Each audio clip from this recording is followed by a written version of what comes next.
What's going on, everyone? So we haven't done a Treasury statement update in a while. So where we're sitting at right now.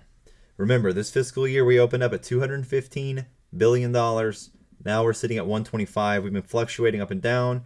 There was a whole debt ceiling scare a while back. Who knows if that was part of the narrative or not. Basically, we're sitting at 125, 195, down from 159, 148. It is lagging a day, so we'll have to wait and see how it opens up on Monday. But yeah, I mean, it looks like they've successfully avoided all the crime. And if you'd like to take a closer look into this statement here, I will link it below so you can take a look. But basically, yeah, Department of Veteran Affairs is a big one. You have the cash FTDs, which is not failure to deliver, as I realized.